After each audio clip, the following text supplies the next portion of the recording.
기독교의 핵심 단어들이라는 주제를 가지고 시리즈로 쭉 말씀을 살펴보는데 오늘과 다음 주는 가정, 특별히 오늘은 부모에 대해서 그리고 다음 주엔 자녀에 대해서 함께 이야기를 나누려고 합니다. 그래서 우리들 가운데 이런 성경적인 가정이 이루어지고 또 성경적인 가정이 이루어지도록 여러분들이 배우고 순종하시고 애쓰고 기도하셔야 돼요. 그냥 지금처럼 똑같이 사시면 죄송하지만 여러분하고 똑같은 자녀 이상을 만들어낼 수가 없어요. 그래서 우리가 정말 성경적으로 가정을 이루기 원하신다면 그 안에 기도하시고 배우시고 애쓰셔야 돼요. 그렇게 하신 여러분 되시기를 축복합니다.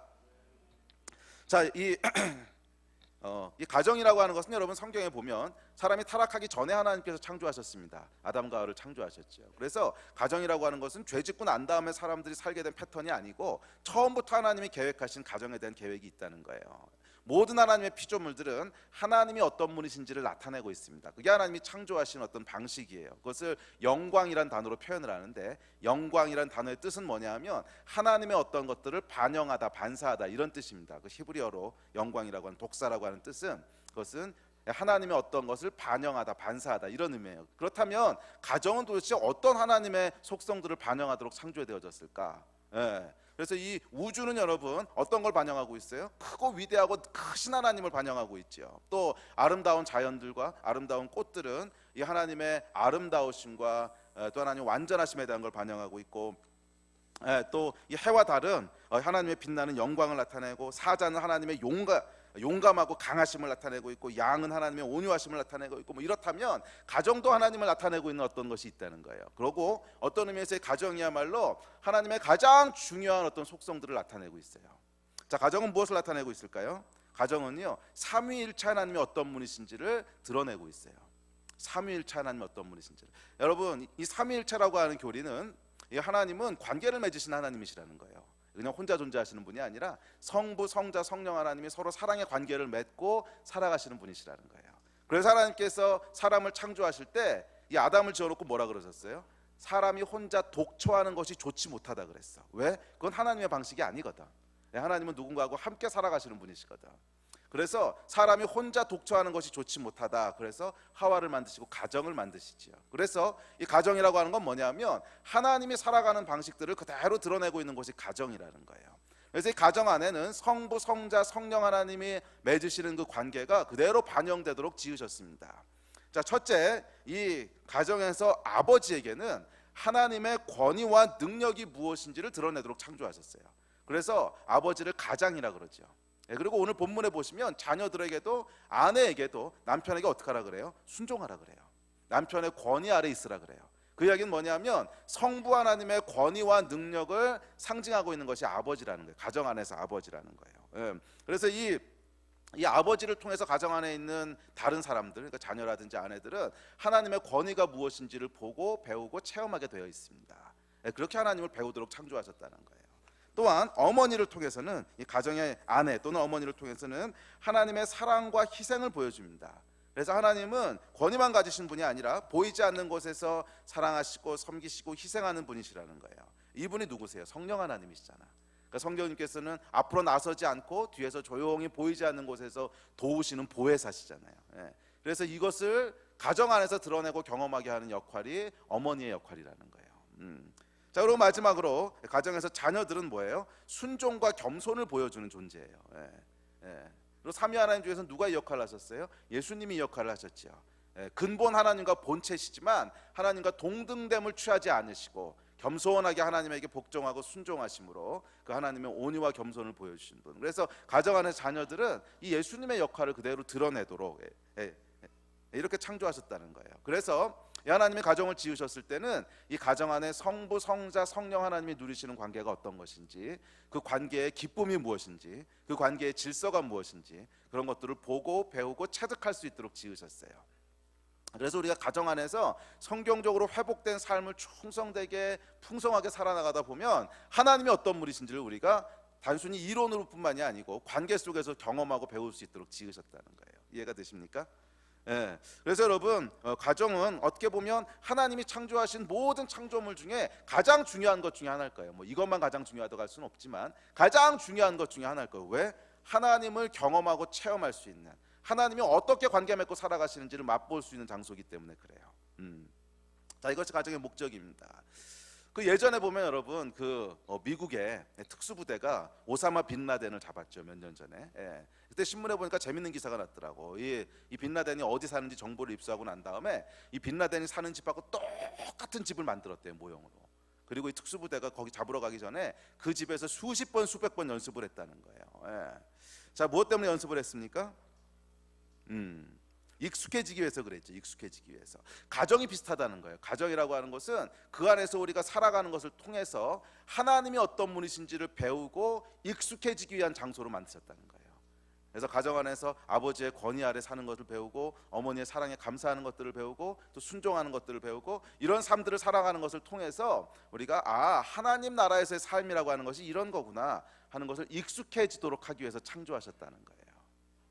네. 자, 이것이 가정입니다. 그래서 우리 사람은 삼위일체 하나님이 누리시는 관계를 우리도 똑같이 누리도록 지음받았어요. 여러분의 가정이 이런 가정으로 회복되기를 주의 이름으로 축복합니다. 자, 그런데 불행하게도 인간의 타락으로 말미암아 이런 가정, 이 하나님의 모습을 온전히 담아내고 또 하나님과 함께 사는 것이 무엇인지를 경험하게 되는 이 가정이요, 망가져 버렸어요. 그래서 아버지는 이 건전한 성경적인 권위가 아니라 이기적인 막가파 권위를 가지고 이 자녀들을 막 핍박하고, 또 어머니는 사랑과 희생이 아니라 자기 인생의 권리를 찾아 가족들을 유기하고 떠나지. 또 자녀들은 순종이 아니라 반항을 본능으로 알고 살아가고, 그래서 남편은 아내를 때리고, 자녀는 부모를 떠나고, 아내는 가족을 속이고, 이것이 여러분 하나님을 떠난 가정의 현실이지요. 그래서 이건 천국의 삶이라기보단 지옥에 가까워요. 오히려 삼위일체 하나님이 아니라 지옥의 삼위일체를 보는 것 같은. 자, 이런 가정 가운데 해답이 있을까요? 예, 있습니다. 그것은 구원이에요. 구원. 원래 하나님이 창조하셨던 모습대로 돌아가는 거예요. 원래 하나님이 가정을 어떻게 창조하셨는지를 배우고 그 모습으로 돌아가는 거예요. 그래서 여러분, 우리가 기억해야 될 것이 있습니다. 오늘날 한국 사회, 한국뿐만 아니고 미국도 마찬가지인데 서구 사회도 굉장히 심각한 가정의 위기를 겪고 있죠. 부부의 위기를 겪고 있고, 또 자녀 부모 간의 위기를 겪고 있고, 이전 세대하고는 비교할 수 없는 위기를 겪고 있는데, 이 위기의 본질을 여러분 잘 이해하셔야 됩니다. 이 위기의 본질은 사회 현상도 아니고요, 여성 문제도 아니고 청소년 문제도 아니에요. 이 위기의 본질은 하나님을 떠난 문제예요. 원래 하나님이 창조하신 원리대로 살아가기를 거부했기 때문에 생긴 문제지, 뭐 사회 현상이나 아니면 여성의 인권이 신장되거나 아니면 뭐 청소년들의 이런 문제가 아니라는 거예요. 이런 문제가 아니라 하나님을 떠난 문제라는 거예요. 그래서 가정의 근본적인 회복은 하나님께로 돌아가는 이 영적인 데 있습니다. 원래 하나님이 창조하시고 가르치신 대로 어떻게 살아갈 것인가, 아버지는 어떻게 아버지의 역할을 할 것인가, 어머니는 어떻게 어머니의 역할을 할 것인가, 자녀들은 어떻게 자녀답게 살 것인가 하는 이 영적인 회복이 일어날 때만 우리 안에 가정 문제의 회복이 일어날 줄로 믿습니다. 그러면 여러분, 혹시 여러분 가정 가운데 이 가정에서 어려움을 겪고 계신 분들이 있다면 그것을 남편의 문제로 돌리지 마십시오. 그것은 남편의 문제가 아니고 영적인 문제예요. 아멘. 또 뭐 자녀들 가운데 문제가 있다면 이것을 세대 차이나 요즘 현상의 청소년 문제로 돌리지 마십시오. 청소년 문제가 아니고 영적인 문제예요. 영적인 회복이 일어나야만 이 문제가 해결될 수 있어요. 자, 그렇다면 올바른 가정, 올바른 아버지, 올바른 어머니, 올바른 자녀들의 모습은 뭘까? 자, 여기에 대해서 오늘 본문을 가지고 하나씩 살펴보려고 합니다. 뭐 자녀에 대한 건 우리 다음 주에 살펴보고요, 부모에 대한 걸 오늘 좀 살펴봅시다. 아버지와 어머니. 자, 첫째, 이 아버지에 대해서 먼저 살펴보겠습니다. 이 아버지는 앞서 말씀드렸듯이 하나님의 권위와 능력을 상징하는 존재로 가정 가운데 두셨어요. 그래서 아버지는 하나님의 권위의 authority figure, 그러니까 이게 뭐냐면 모델이라는 거예요. 모델. 그래서 사람들이 아버지를 보고 권위라고 하는 게 이런 거구나 하는 것을 배우게 된다는 거예요. 그래서 여러분들도 어디서 권위라는 걸 배웠어요? 내 위에 있는 사람 말을 들어야 되고 그 사람을 공경해야 되고. 어디서 배웠어요? 당연히 아버지를 통해서 배우죠. 뭐 아버지 말고는 권위를 배울 수 있는 데가 없어요. 그래서 사람은 아버지를 통해서 권위가 무엇인지를 배우도록 그렇게 지음받았어요. 권위에 어떻게 순종해야 되는지, 그리고 그 권위에 순종했을 때 어떤 축복이 있는지, 이것을 배울 수 있는 곳이 아버지라는 거예요. 아버지.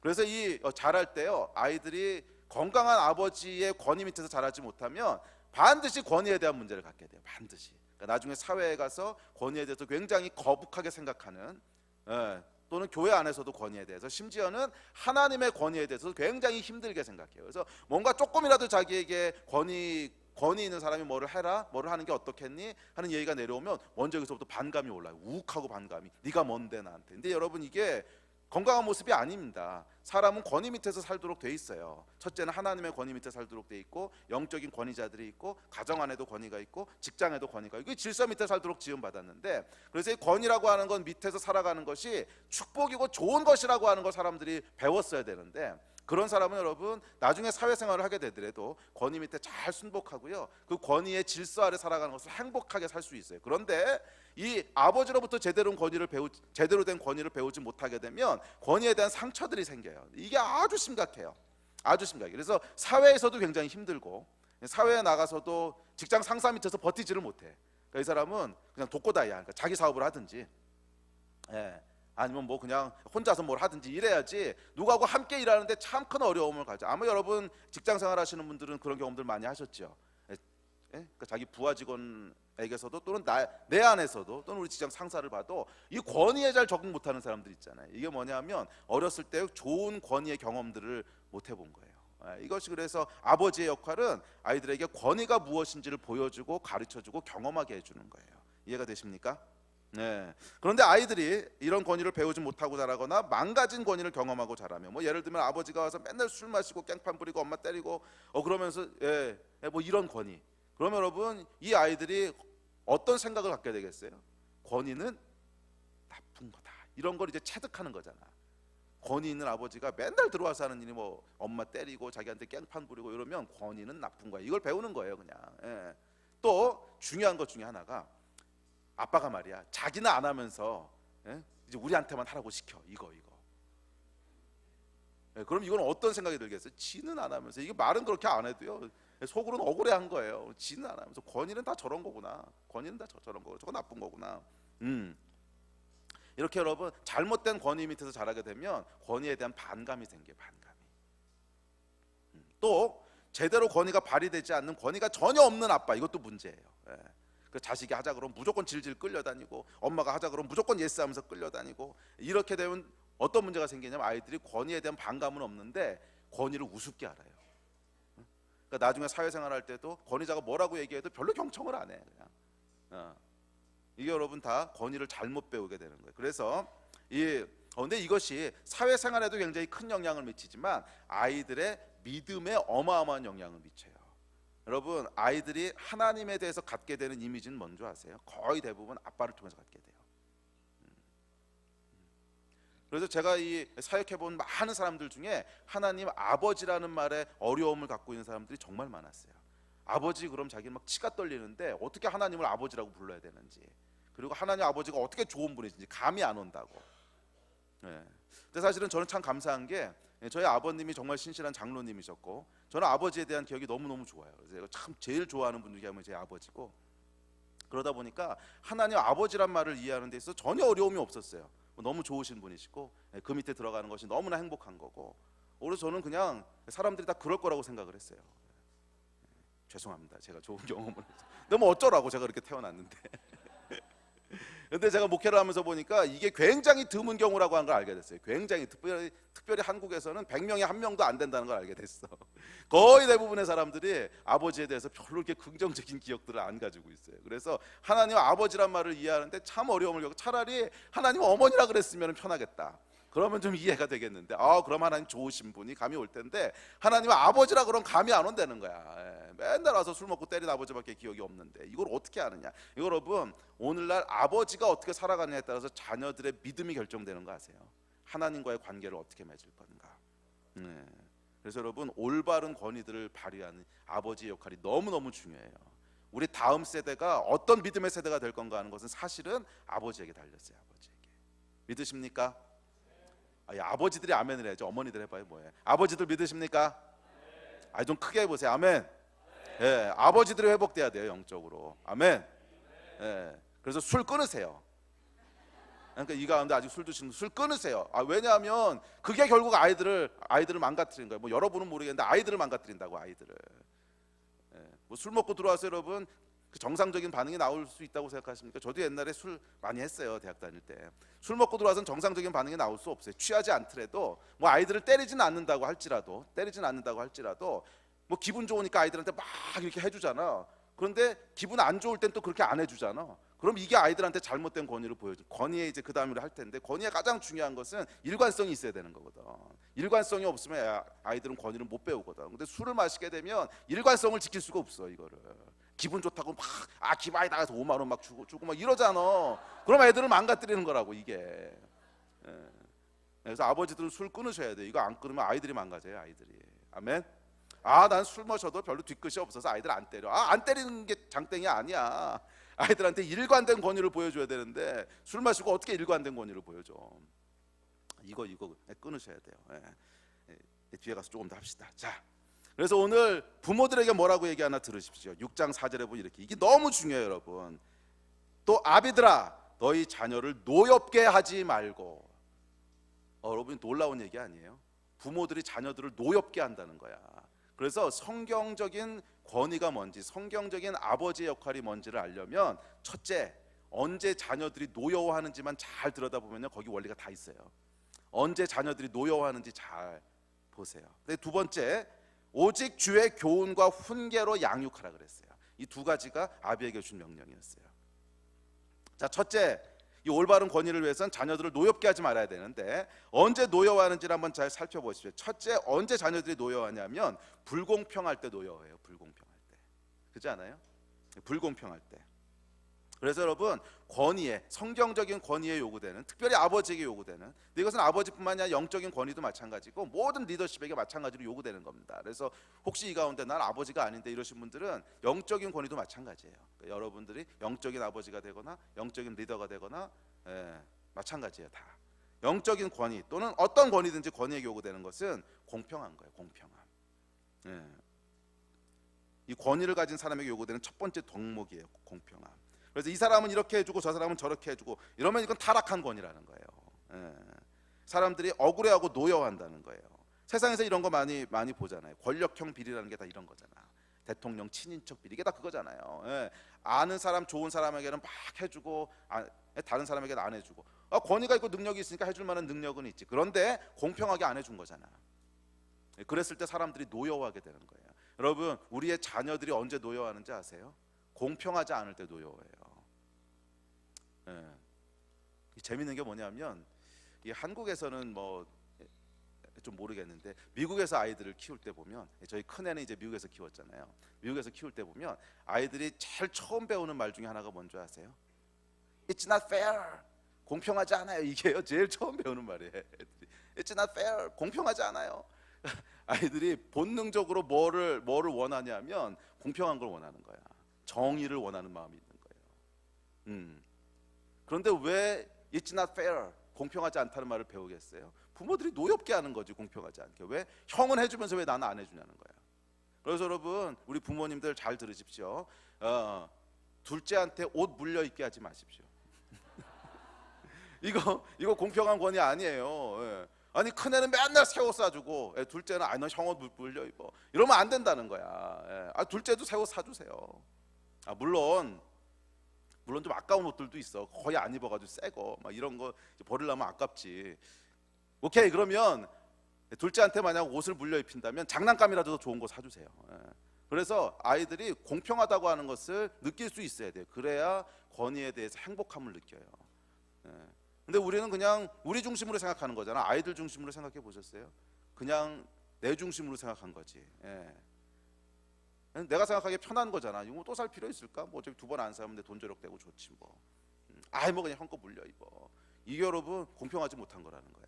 자녀들이 노여워해요. 그렇게 하시면 안 돼요. 자녀들이요, 공평하다고 느끼도록 해주셔야 돼요. 그러니까 형 옷을 어쩔 수 없이 물려받게 된다면 다른 거라도 보상을 해주셔야 돼요. 모든 권위는 공평해야 됩니다. 이게 제가 이 가정에서뿐만 아니라 목회를 하면서도 가장 많이 느끼는 거예요. 공평해야 돼요. 공평. 그래서 원칙이 있어야 돼요. 그래서 제가 그냥 제 마음 끌리는 대로 하잖아요. 그러면 얼마나 많은 문제를 일으키는 줄 아세요? 예를 들어 제가 마음이 끌려가지고서 제 원칙을 깨고, 제 원칙 중에 하나가 뭐예요? 주례를 하려면 반드시 나한테 주례를 부탁하려면 주말인 경우에는 수원에서만 해야 된다. 서울에 가면 안 간다. 뭐 이런 거 있잖아요. 근데 어떤 경우는 제가 너무 마음이 끌리는 사람이라서 멀리해도 가지고 싶은 때가 있어. 근데 이거 가면 어떻게 되는 줄 아세요? 그 다음에 사람들이 노여워해요. 누구는 가지고 누구는 왜 안 가져요? 여러분 이게 얼마나 힘든지. 그래서 제가 그거를 어쩔 수 없이 지켜야 돼요. 또 이 경조사 챙기는 것도 제가 이 돌잔치엔 제가 안 간다는 원칙을 세웠잖아요. 그러면 저라면 왜 돌잔치 안 가고 싶겠어요. 근데 누구는 가고 누구는 안 가고 이러면 노여워한다는 거야. 저라고 여러분 관계가 없겠어요? 조금 더 친한 사람 있고 덜 친한 사람 있고 어떤 사람은 정말 가고 싶은 때가 있지. 그렇지만 이것을 절제해야 되는 이유는 리더십이기 때문에 그래요. 아버지는 공평해야 돼요. 그래서 똑같이 해줘야지. 내가 마음에 끌린다고 정말 마음 다 쏟듯이 누구한테 해주고 다음엔 안 해주고 이러면 안 된다는 거야. 이렇게 하면 아이들이 상처를 받아요. 영적인 리더도 마찬가지고. 아멘. 공평해야 돼요. 공평. 절대로 차별하시면 안 돼요. 안 그러면 억울해요. 잘 들으십시오, 아버지들. 근데 둘째, 약속을 잘 지키셔야 돼요. 약속을. 언제 자녀들이 노여워하는지 보세요. 약속 안 지킬 때 노여워하는 거 아세요? 저번에 약속해놓고 왜 안 지켜? 뭐 이런 거지. 그래서 아버지들은 자녀들과 약속 어기지 마십시오. 그리고 약속을 잘 지키려면 일단 함부로 약속을 남발하지 마십시오. 괜히 지키지도 못할 거 약속했다가 나중에 어기면 이게 이제 권위에 대한 상처가 되는 거라고. 여러분들은 그냥 뭐 그까짓 거 별일 아니라고 생각할지 몰라도 아이들은 그렇지 않아요. 굉장히 중요한 일이고 자기한테는. 근데 이 약속이 깨졌을 때 권위에 대한 상처를 받게 돼요. 노여워한다는 거야. 그래서 여러분 절대로 함부로 약속하지 마세요. 성경이 이렇게 얘기했어요. 나는 너에게 이르노니 도무지 맹세하지 말지니 하늘로도 하지 말라. 이는 하나님의 보좌임이로. 쉽게 약속하지 말라는 거야. 지킬 수 없는 약속을 해버렸으면 이건 지킬 도리가 없지. 처음부터 지킬 수 없는 약속을 했으니까 어떻게 지키겠어요. 그래서 약속을 할 때 절대로 함부로 약속하지 마시고, 아이들에게 약속하실 때요, 혹시 지키지 못할 것 같으면, 지킬 수도 있고 못 지킬 수도 있고, 그러면 약속을 그렇게 하셔야 돼요. 이것은 내가 최선을 다해 보겠지만 안 될 수도 있다. 그 얘기를 미리 해주셔야 돼요. 안 그럼 자녀들이 노여워해요. 그래서 술 마시지 말라는 거야. 괜히 술 마시고 나서 그냥 팍 공수표 뽑아가지고 다 해줄게 이러고는 내가 언제 뭐 이러면 아이들이 이제 상처받는 거예요. 뭐 애들 안 때려도 상처받는 거예요. 그렇게 하시기를 바랍니다. 자, 셋째, 권위자는요, 자기가 하지 못하는 일을 남에게 시켜서는 안 돼요. 이게 노여워하는 거예요. 아이들이 부모에 대해서 가지는 가장 큰 불만 중 하나가 이겁니다. 엄마 아빠는 안 하면서 왜 나한테 나라 그래? 엄마 아빠는 안 하면서 왜 나한테 나라 그래? 이게 제일 큰 불만이죠. 그래서 참된 권위, 성경적인 권위는 자기가 먼저 솔선수범해야 돼요. 그래야 권위가 세워질 수 있고 올바른 권위가 발휘될 수 있어요. 여러분, 아빠가 방 정리 안 하면서 아이들에게 방 정리 시키지 마십시오. 그건 여러분이 안 하기 때문에 아이들도 그냥 안 하는 게 공평한 거예요. 엄마가 청소 안 하면서 아이들 청소시키지 마시고요. 중요한 거, 부모가 스마트폰 보면서 아이들한테 너 스마트폰 보지 마. 그럼 아이들이 무슨 생각하겠어요? 지는 보면서. 속으로 다 그 생각해요. 지는 보면서. 물론 뭐 어른들이기 때문에 스마트폰을 봐야 될 때가 있지요. 그래도 아이들이 노여워하지 않는 수준을 지키셔야 돼요. 아이들 안 보는 데서 하세요. 그리고 아이들 앞에서 여러분들이 스마트폰 하루 종일 하고 있으면서 애들한테 하지 마, 안 좋아. 지는 좋냐? 뭐 이럴 거야 이제 분명히.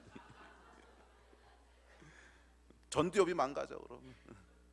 네 전두엽을 안 망가지냐? 뭐 이런 생각들 할 거라고. 여러분, 내가 못하는 걸 아이들한테 시키면 안 돼요. 그리고 또 하나, 게임. 제가 알아요. 우리 어른들 중에도 게임 얼마나 많이 하는지. 자기는 게임하면서 애들한테 게임하지 말라 그러면 그게 씨가 먹히겠냐고. 안 먹히지. 그러면은요, 결국 아이들이 어떻게 자라는 줄 아세요? 여러분하고 똑같이 자랄 거예요. 그러니까 나중에 그거 가지고 뭐라 그러지 마세요. 그건 그냥 여러분 책임이에요. 여러분 책임. 자기가 안 하는 건 남한테 강요할 수 없다는 거예요. 그래서 여기 보면 이 아버지들한테 두 번째로 하라고 하는 게 뭐예요? 교훈하고 훈계하라 그러잖아. 근데 자기가 안 하면서 어떻게 교훈하고 훈계를 하겠어? 말빨이 서야 교훈하고 훈계를 하지.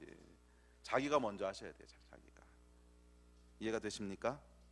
아멘. 그래서 오늘 아버지들 결단하셔야 돼요. 오늘 청소년 문제가 되고 있는 심각한 문제들 다 아버지들한테 물려받은 거야. 뭐 어디 딴 데서 왔겠어? 애들이 왜 맨날 게임방 가겠어? 걔 안에는 특별한 게임에 대한 DNA가 있어? 아니지. 어디서 보고 배웠겠어? 집에서 보고 배웠지. TV. 맨날 자기 나와서 이렇게 TV 보고 무한도전 보고 개콘 보고 맨날 이러고 있으면서 애들한테는 그거 하지 마라 이러면 그게 씻어 먹히겠냐고. 이거 안 먹혀요, 안 먹혀. 애들 다 그대로 보고 배워요. 그런데 여러분, 요즘 문화들이 말이에요, 아이들한테는 정말 부적합해요. 이게 옛날하고 달라요. 그러니까 옛날에 우리가 자랄 때만 해도 뭐 대중문화라고 하는 게 그렇게 악하지는 않았어요. 그러니까 그 안에도 어느 정도 지킬 선들이 있었다고. 그래서 뭐 가요 같은 것도 들어보면 뭐 아름다운 서정적인 가요도 있고 또 사랑에 대해서 아름다운 면들을 노래하고 뭐 이런 것들이 있었는데, 요즘 나오는 문화들은 아이들한테는 굉장히 치명적이에요. 조금만 들어봐도 이건 정말 말이 안 되는 얘기들을 하고 있고, 말이 안 되는 것들을 지금 계속 미화해서 대중문화를 만들어내고 있기 때문에 아마 그거 보시는 분들은 다 뜨끔뜨끔 할걸. 이거 우리 애들이 보면 큰일 나겠다. 아니 꼭 무슨 이런 이상한 그런 것들 말고 그냥 정상적으로 TV 공중파에서 나오는 것들도, 정상적으로 라디오에서 나오는 대중가요들도 듣고 있다 보면 뜨끔뜨끔한 것들 많잖아. 오유, 이거 아이들 들었다가는 안 되겠다. 근데 여러분들이 그걸 듣고 있으면 아이들이 어떻게 그걸 안 듣냐고. 이건 우리가 먼저 회개해야 될 문제예요. 우리가. 아멘. 아버지들 어머니들, 이게 아멘이 다 어디 죽었나. 아멘. 이거 안 하면은요 다음 세대들이 다 망가지는 거예요, 자녀들이. 그러면 그게 그대로 여러분에게 돌아가는 거예요. 늙음하게 고생하지 말고 지금 얘기 잘 들으세요. 지금 때가 있는 거예요, 때가. 지금 아이들 그렇게 키워줘야 돼요. 아멘. 그러니까 자기가 못하는 거 남한테 시키지 마세요. 자녀들한테 시키지 마세요. 여러분이 먼저 하셔야 돼요. 아멘. 넷째, 겸손하셔야 돼요. 겸손. 자, 지금까지 한 이런 얘기들 들으면 아마 부담들이 좀 되실 거예요. 어이구, 아버지 함부로 못하겠다. 차라리 애 낳지 말자. 이것도 이렇게 해야 되고 저것도 저렇게 해야 되고 아마 주눅이 들 수 있을 텐데, 나는 안 돼, 나는 안 돼. 뭐 그러실 필요 없습니다. 권위자도 사람이기 때문에 뭐 실수할 수 있지요. 뭐 약속했다가 어길 수도 있고, 뭐 아이들한테 보여주지 말아야 될 걸 내가 잘못해서 실수할 수도 있고 그렇지요. 그러니까 완벽한 사람이 되라는 건 아닌데, 이것을 완벽하게 만들어줄 수 있는 길이 있어요. 그건 뭐냐면 겸손하면 돼요.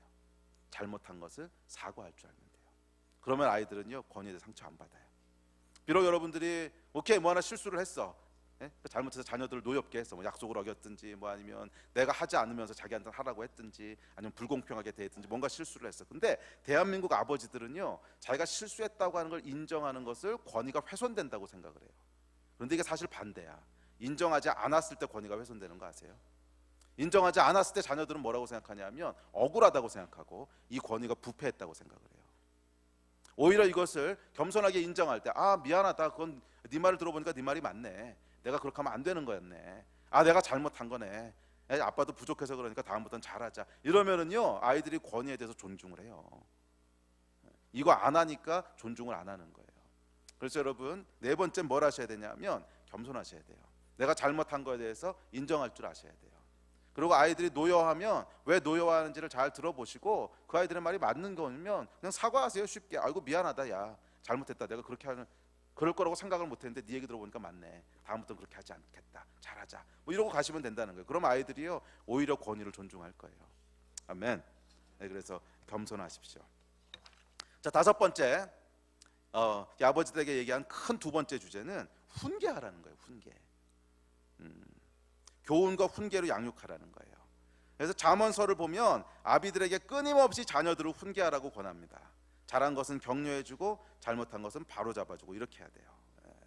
그래서요 잘한 것들은 반드시 칭찬해주고 격려해주세요. 그냥 잘한 것들은 그냥 이렇게 꿍하고 이제 아무 얘기도 없이, 특별히 경상도 사람들 잘 그러는데 꼭 말해야 알아, 뭐 이런. 당연히 말해야 알지, 말 안 하는데 어떻게 알아.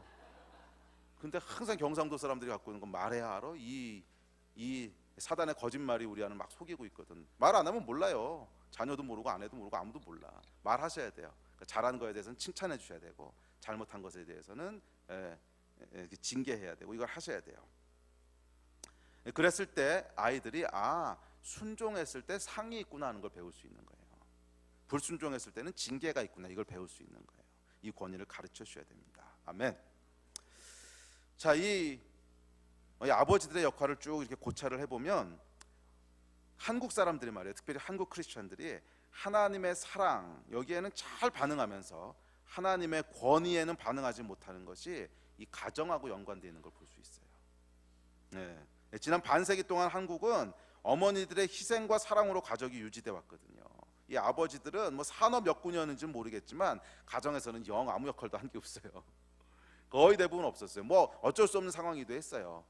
예, 이 나라를 세우고 이 가난 극복하느라고 너무 힘들었기 때문에 뭐 어쩔 수 없는 일이기도 했어요. 이게 아버지만의 그 잘못은 아닙니다. 그럼에도 불구하고 오늘날 한국의 많은 사람들이 하나님의 사랑에는 굉장히 쉽게 반응하면서 하나님을 경외하는 거라든지 이 하나님의 권위라든지 뭐 이런 거에 대해서는 별로 그렇게 반응을 잘 못해요.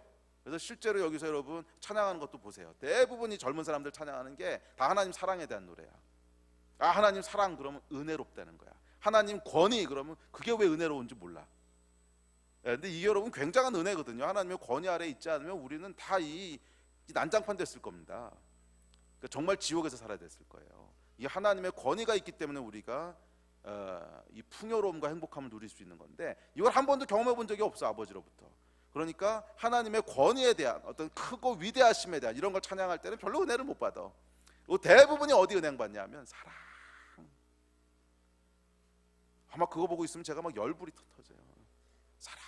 그래가지고 여기만 반응하고 그 이외의 거에는 전혀 반응을 못해. 그러다 보니까 교회가 어떻게 돼요? 타락하는 거지. 방종하게 되고 모든 사람은 자기를 행복하게 만들어야 되는 것처럼 착각하고 심지어 하나님도 자기를 행복하게 해줘야 된다고 착각하고 그러니까 교회가 타락하게 되는 거예요. 여러분 사실은 오늘날 한국 교회가 맞이하고 있는 위기의 큰 책임은 아버지들에게 있어요. 그리고 한국 교회의 미래도 아버지들에게 있어요. 아버지들이요 권위를 어떻게 아이들에게 가르쳐 주느냐 하는 것이 결국 이거의 핵심이에요. 대한민국 아버지들 깨어나시기를 도전합니다. 아멘. 아멘들 안 하시는 분은 주무십시오 그러면. 아멘. 네, 깨어나셔야 돼요. 우리 자녀들에게 올바른 권위들을 보여주셔야 돼요. 이게 아버지들의 사명이에요. 자, 이제 어머니로 넘어갑시다. 아버지는 그만큼 매맞으셨으면 됐고 어머니들 어머니도 별로 잘한 거 없어요.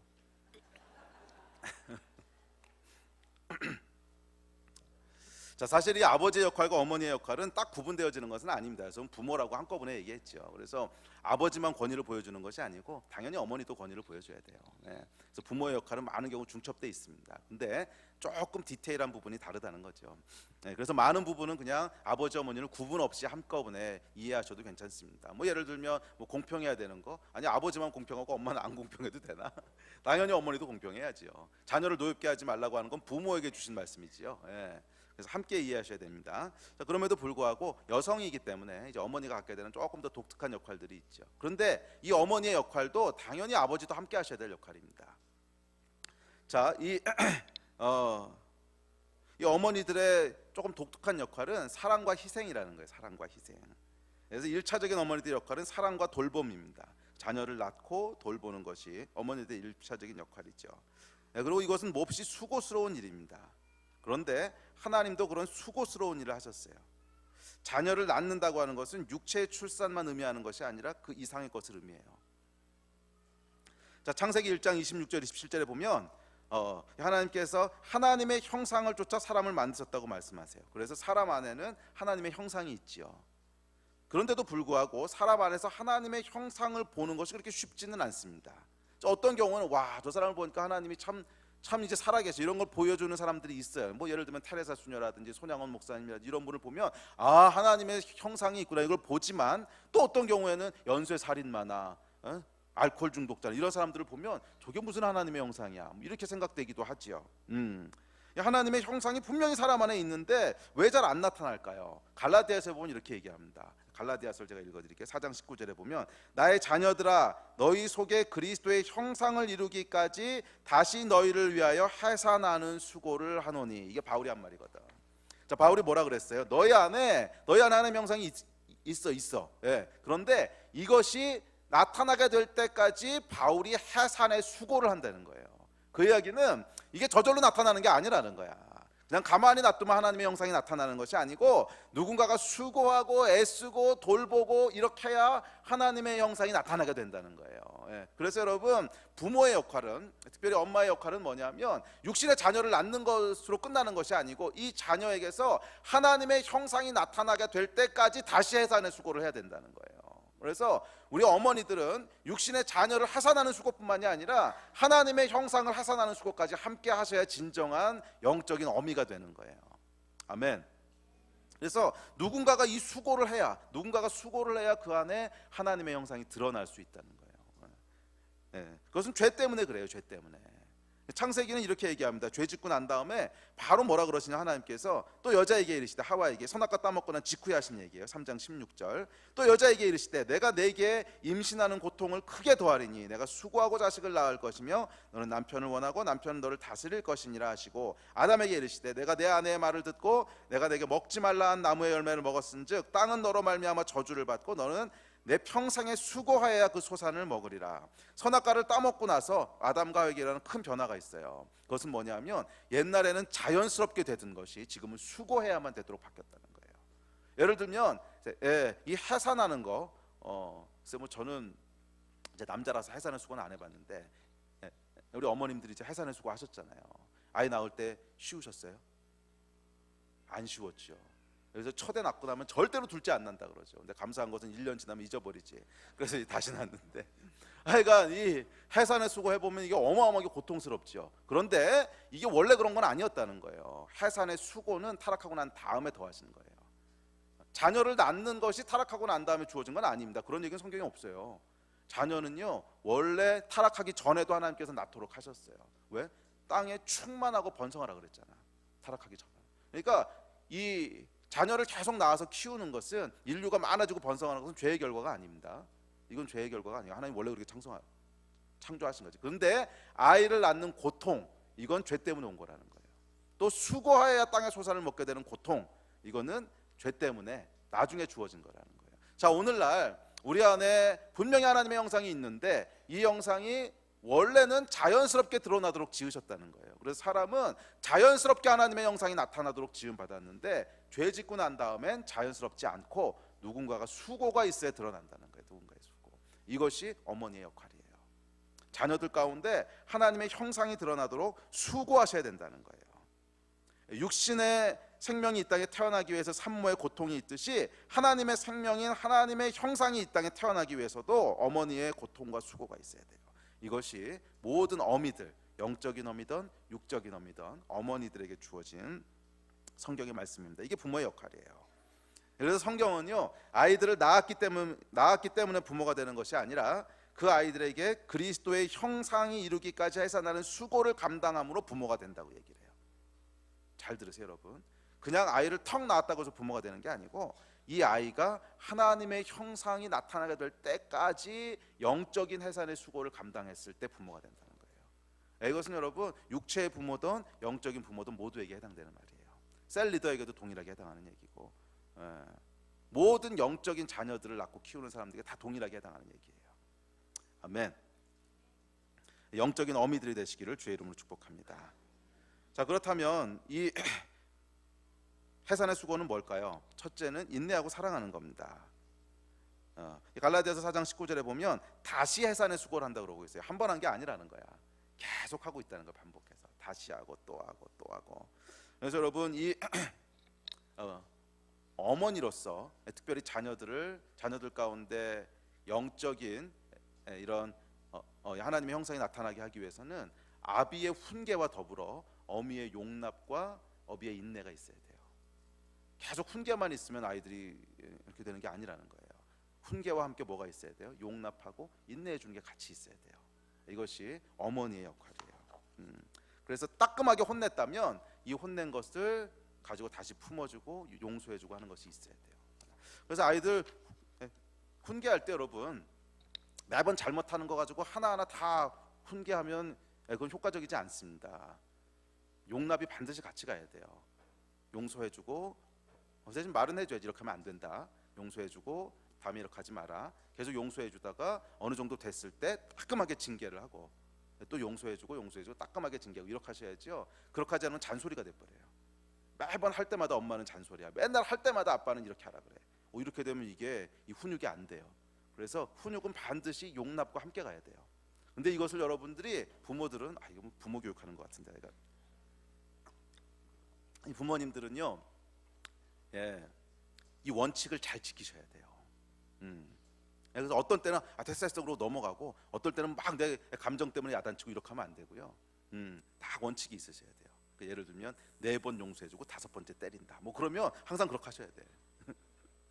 일관성이 있어야 된다고. 4번 용서해주고 5번째 때린다. 그러면 항상 그렇게 하셔야 돼. 그리고 어떨 땐 내가 바쁘다고 괜찮아 그러고 넘어가고, 또 언제는 왜 그랬어 뭐 이러면 안 돼요. 이러면 내 감정과 상관없이 아이들한테 되는 건 되는 거고 안 되는 건 안 되는 거고 정확하게 얘기해 주셔야 돼요. 자, 이게 궁금하신 분들은 부모 학교 들으세요. 이거 뭐 여기서 다 할 수는 없고. 자, 둘째, 아이들을 이 해산의 수고를 하려면요, 말씀과 기도로 키우셔야 돼요. 말씀과 기도로. 저희가 잘 아는 YM의 창시자 로린 커닝햄이 있죠. 이번에 전기를 읽어보면 아주 흥미로운 이야기가 나옵니다. 제가 이 이야기를 오래전에 읽었는데 아직도 기억에 남는데, 이 커닝햄이 아주 어렸을 때 길에서 돈을 잃어버린 거예요.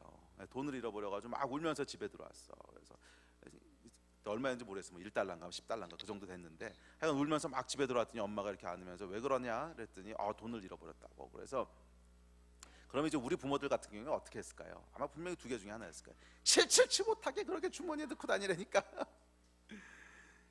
그렇게 야단을 치든지, 아니면 됐어 다시 줄게 울지 마 그리고 다시 주든지, 둘 중 하나라셨겠죠. 근데 이 커닝햄의 엄마가 참 대단한 사람이었던 게, 이 2개 중에 하나를 하는 게 아니고 전혀 다른 일을 합니다. 그래, 우리 같이 기도하자. 그래서요, 애를 데리고 기도하는 거예요. 이제 하나님은 네가 어디서 잃어버렸는지도 아실 거야. 그러니까 네가 다시 찾을 수 있도록 도와주실 거야. 그래서 애를 데리고 기도를 해요. 근데 기도하는데 하나님께서 이렇게 그 숲을 지나오다 떨어뜨린 것 같다고 하는 마음을 주신 거야. 그래가지고서 거기 한번 가보자 해서 가봤더니 정말 거기 돈을 떨어뜨렸던 거예요. 이게 여러분 로린 커닝햄의 신앙을 만드는 기초였던 거 아세요? 그래서 이 로린 커닝햄이 사실은 이 근대 기독교의 어마어마한 새로운 패러다임을 돌파한 사람이거든요. 근데 그 패러다임이 뭐냐면, 기도하면 구체적으로 하나님 응답하신다고 하는 것들에 대한 패러다임이었어.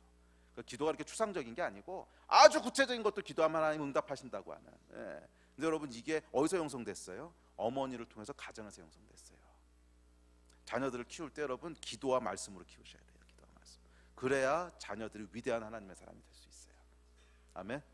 그러니까 돈 잃어버렸고 왔을 때 칠칠 맞다고 이렇게 야단치거나, 아니면 됐어 다시 줄게 울지 마 우는 것만 떼우려 그러거나 이러면 안 돼요.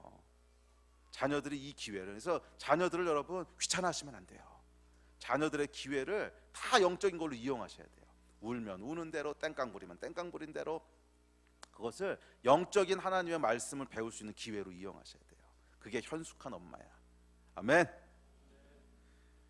점점 자신 없어 하는 것 같은데. 자, 셋째, 해산의 수고는 아이들의 모델이 되어줘야 돼. 이건 이제 아빠도 똑같았는데 이게 가장 중요해요. 이 디모데후서에 보면 아주 재밌는 얘기가 나옵니다. 디모데후서 1장 5절에 보면 바울이 디모데에게 이렇게 얘기해요. 이는 내 속에 거짓이 없는 믿음이 있음을 생각함이라. 이 믿음은 먼저 내 외조모 로이스와 내 어머니 유니게 속에 있더니 내 속에도 있는 줄을 확신하노라. 디모데 안에 있는 믿음이 어디서부터 왔다고요? 외할머니와 엄마로부터 왔다는 거예요. 이 남자아이의 영적인 모델은 보통 아버지일 거라고 생각을 하잖아요. 근데 이것이 아마 사회적으로는 그럴지 모르겠어요. 그냥 세상적으로는 뭐 남자아이의 모델은 당연히 아빠인 경우가 많겠지. 뭐 정서적으로나 아니면 뭐 어쨌거나 아빠가 훨씬 더 쉬운 모델이니까. 그런데 여기 디모데서에 보면 남자아이였는데 디모데가 이 모델이 누구였다는 거예요? 엄마였다는 거예요. 그리고 외할머니였다는 거예요. 엄마들이 아이들의 모델이 될 수 있다는 거예요. 특별히 영적으로는. 그러면 여러분 어머니들 좋은 모델이 되십시오. 괜히 남편한테 핑계 대지 마세요. 당신이 그러니까 얘가 이러잖아. 당신이 그래서 얘가 이러는 게 아니고 유니게가 잘못하니까 디모데가 안 나오는 거지. 안 그래? 성경에 나와 있잖아. 동의들을 안 하는 표정이야. 여러분이 유니게가 됐어 봐. 그럼 아들이 디모데가 되지. 그게 안 되니까 지금 뭐예요? 이게 디모데가 안 나온 거지. 당신이 아빠가 그러고 있으니까 제가 저러는 거 아니야. 아니, 아빠가 아니고 엄마가 문제라는 거야. 여기서는 아빠가 아멘 하시면 안 돼요. 엄마가 아멘 하셔야지. 또 안 믿는 남편 핑계 대지 마세요. 우리는 남편이 안 믿어가지고 애들이 안 돼요. 디모데도 여러분 아버지 이야기 한 번도 안 나왔어요. 아마 아버지가 이방인이 아니었을까 추측을 하고요. 아마 아버지는 안 믿는 사람이었을 가능성이 많지 않을까 생각을 해요. 그런데 디모데가 나왔거든. 누굴 통해서? 유니게를 통해서. 엄마의 영향력이 절대적일 수 있다는 거예요. 안 믿는 남편들에게 여러분 핑계 돌리지 마세요. 우린 남편이 안 믿어가지고 애들이 안 돼요. 남편이 안 믿어서 애들이 안 되는 게 아니고 유니게가 제대로 안 썼으니까 디모데가 안 나오는 거라고. 남편들 조용히 하세요. 아멘. 그렇지. 엄마들이 아멘을 해야지. 이건 아빠들이 아멘 할 게 아니야. 아빠들은 또 여기서 아멘하면 아내들한테다 미룰 거 아니야. 여러분 아주 재밌는 현상이 하나 있는데 이제 어저께 제가 창세기 공부할 때 이거 물어봤는데, 자 엄마하고 아빠가 종교가 다르다고 합시다. 그러니까 예를 들면 아빠가 뭐 불교고 엄마가 뭐 기독교, 내가 종교가 다르다고 합시다. 그러면 그 자녀들은요 어느 쪽을 따라갈 가능성이 높을까요? 어떻게 이렇게 잘하세요? 엄마하고 아빠 이제 종교가 다른데 자녀들이 아빠의 종교 따라가는 거 혹시 보신 적 있으세요? 저는 거의 못 봤어요. 뭐 간혹 있을래나 모르겠는데, 엄마가 진짜 개판이면 뭐 이제 모르겠는데, 엄마가 어느 정도 정상적인 사람이면 그러면은 거의 100% 엄마 종교 따라가죠. 아빠 종교 따라가는 경우는 거의 못 봤어요. 이 아이들이 말이에요, 믿음의 유업들을 물려받을 때, 믿음의 유업들을 부모로부터 물려받을 때 어떻게 물려받나 잘 한번 관찰해 보세요. 믿음의 유업들을 물려받을 때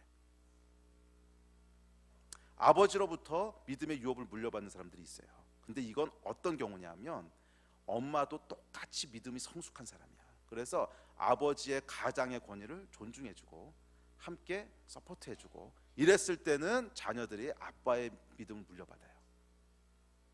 그런데 엄마하고 아빠의 믿음이 다르잖아요. 그러면 100% 엄마의 믿음을 물려받아요. 이해가 되세요? 그 얘기는 뭐냐면 남편과 아내가 다 같이 신앙이 좋은 경우에는 그럴 땐 문제가 없어요. 그럼 아이들은 엄마를 물려받던 아빠를 물려받던 하여간 믿음을 유업으로 물려받게 된다는 거예요. 그리고 아빠의 너무나 좋은 믿음도 엄마의 도움을 통해서 함께 물려받는다는 거예요. 그런데 만약 남편이 안 믿는다, 그럼 물론 남편이 믿는 게 가장 좋겠지. 근데 남편이 안 믿어도 자녀들은 믿음으로 키울 수 있다는 거야. 엄마들만 바로 서 있으면. 그게 성경의 메시지잖아. 설령 남편이 안 믿는다고 할지라도 엄마들만 믿음 안에 제대로 서 있어도 아이들을 디모데로 키울 수 있다는 거잖아. 오늘날 한국에 보면 아내들만 믿음 생활하시는 분들이 참 많죠. 남편들은 교회 안 나오시고 뭐 이런 분들 참 많은데 그거 핑계 대지 말자는 거예요. 물론 남편이 같이 믿으면 가장 좋지. 근데 설령 그게 안 된다고 할지라도 자녀들 키울 수 있다는 거예요. 엄마들만 믿음 안에 서 있으면. 디모데가 그랬잖아. 엄마가 믿음의 모델이 돼주시면 돼요. 그런데 엄마는 안 믿고 아빠만 믿는 경우, 이거는 참 어렵더라고. 이거는. 근데 엄마만 믿는 경우는요 오히려 훨씬 쉬워요. 엄마가 믿음의 모델이 돼주시면 돼요. 그런 여러분 되시기를 주의 이름으로 축복합니다. 그래서 하여간 우리가 건강한 믿음의 모델이 돼야 돼요. 산모가 건강하지 않으면 아이도 건강할 수가 없듯이 우리가 건강해야 건강한 자녀들을 낳을 수 있어요. 이건 기억하십시오 여러분. 이 아이들을 키울 때 가장 중요한 것은 아이들에게 모델이 돼주는 거예요. 믿음의 모델이 돼주는 거야. 그런 여러분들이 되시기를 주의 이름으로 축복합니다. 아마 이 얘기하면 오늘 설교를 들으시면서 조금 불편하신 분들이 있을 거예요. 나는 그런 부모 밑에서 안 컸는데. 그런 분들 있으시죠. 난 우리 아빠도 안 믿는 사람이었고 엄마도 안 믿는 분이었고 그래서 가정에서 난 이런 거 전혀 못 보고 자랐는데, 또는 우리 남편은 안 믿는데 뭐 이런 분들. 그래서 여러분 하나님이 주신 대안이 있는 거 아세요? 대안. 그 대안이 사실은 교회예요. 교회는 두 번째 가정이거든. 모든 가정이 다 회복돼 있다면 그러면 교회 역할은 훨씬 더 가볍고 쉬워질 거예요. 그런데 모든 가정이 회복돼 있지 않을 때, 뭐 현실이 지금 그렇잖아요. 그럴 땐 하나님께서 교회를 통해서 가정 안에서 해야 될 일들을 가르치신다는 거예요. 권위를 어디서 배웁니까? 가정에서 못 배웠어. 그러면 교회에서 배울 수 있다는 거예요. 아멘. 영적인 아비들을 통해서 가정에서 원래 배우도록 디자인 됐지만 안 된 거 어떡하겠어. 그랬을 땐 교회 안에서 배울 수 있도록 하나님이 영적인 아비들을 두셨다는 거예요. 또 사랑과 희생을 어디서 배웁니까? 물론 가정에서 어머니를 통해서 배우면 가장 좋지만 그게 안 된다면 교회 내에서 배울 수 있도록 하나님 두셨다는 거예요. 순종을 어디서 연습합니까? 가정에서 물론 이제 1차적으로 연습해야 되지만 가정이 그럴 상황이 아니야. 그러면 교회 내에서 배울 수 있도록 하나님 두셨다는 거예요. 그래서 여러분, 이 교회는요, 가정에게 이것을 가르치고 가정이 회복되도록 하는 일을 1차적으로 돕지만 그렇지 못한 가정들에게는 두 번째 가족이 될 수 있는 곳이 교회예요. 그래서 여러분, 교회는 어떤 조직이 아니에요. 이것은 하나님의 형상을 배우고 연습할 수 있도록 하나님이 두신 영적인 가족이에요. 그래서 혹시라도 이 가운데 나는 그런 환경에서 못 자라서 나는 억울해, 또는 우리 남편 때문에 핑계 댈 것이 없는 것이, 그래서 하나님이 교회 안에 속하도록 하셨잖아요. 이 안에서 여러분들이 권위를 배우시고 이 안에서 사랑과 희생을 배우시고 이 안에서 순종을 연습하신다면 가정에서 누릴 수 있던 축복을 똑같이 누릴 수 있게 하셨어요. 아멘. 이 일을 행하신 여러분 되시기를 주의 이름으로 축복합니다. 그리고 또한 우리가 동시에 우리의 자녀들을 키울 때 나의 자녀만을 그렇게 키울 것이 아니라 확대된 가족으로서 교회가 함께 이런 아이들을 키워나가야 돼요. 똑같은 가치관과 똑같은 원칙들을 가지고 말씀으로 권위 아래서 순종하는 아이들로 이렇게 함께 키워갈 때 각 가정이 혼자 싸우는 것보다 훨씬 더 효과적이고 훨씬 더 파워풀하게 싸울 수 있을 거예요.